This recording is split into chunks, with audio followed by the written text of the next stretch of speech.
पहला क्वेश्चन है, मटर को अपने प्रयोग के लिए किसने चुना? ठीक है, तो ये है मेंडल।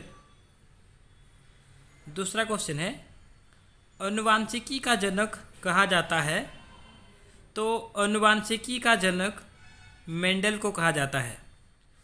तीसरा क्वेश्चन है, विकासीय दृष्टि से हमारी समानता किससे अधिक है?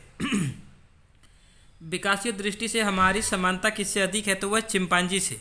ठीक है। चौथा, प्लेनेरिया की आंखें होती हैं, तो यह है बहुत साधारण।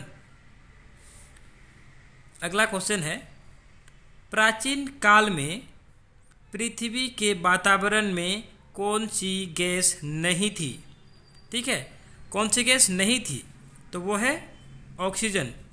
मतलब प्राचीन काल में पृथ्वी का जो वातावरण है इसमें ऑक्सीजन गैस नहीं थी। जीन की रासायनिक संरचना क्या है? तो जीन की रासायनिक संरचना है डीएनए। ठीक है। मनुष्य की कोशिका में गुणसूत्रों की संख्या है। मनुष्य की कोशिका में गुणसूत्रों की संख्या कितना है? 23 जोड़ियां हैं। ठीक है। मनुष्य में कितने जोड़े गुणसूत्र पाए जाते हैं? तो 23 जोड़े। ये दोनों सेम क्वेश्चन है। इनमें किसने सर्वप्रथम विकासवाद का सिद्धांत दिया? तो ये है लेमार्क।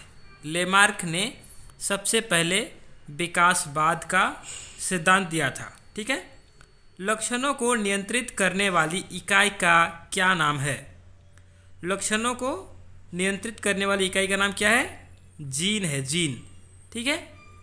मतलब जीन के हिसाब से आदमियों में लक्षण आता है। समजात अंगों का उदाहरण है, तो हमारा हाथ, कुत्ते का अग्रपाद।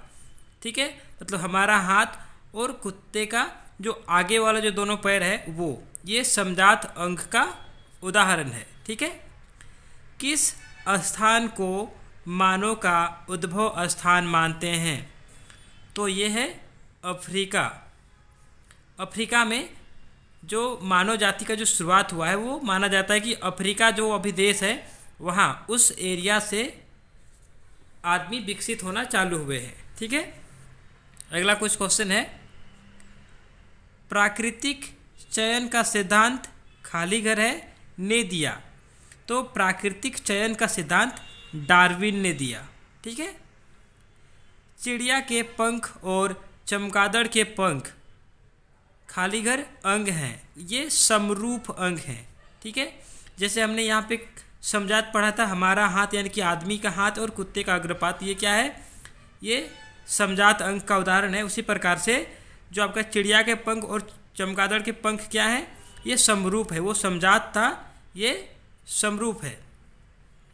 जीन खाली घर पाए जाते हैं, तो जीन कहाँ पाया जाता है आपका? गुणसूत्रों पर। जीन गुणसूत्रों पर पाए जाते हैं। ठीक है। डायनासोर खाली घर थे, तो डायनासोर क्या थे? सरीसृप थे, सरीसृप। ठीक है। मेंडल द्वारा वर्णित क्या है? मेंडल द्वारा वर्णित आनुवंशिक इकाइयों या कारकों को खाली घर यहाँ पे कहते हैं। क्या कहते हैं? तो उसको जीन कहते हैं, जीन। ठीक है।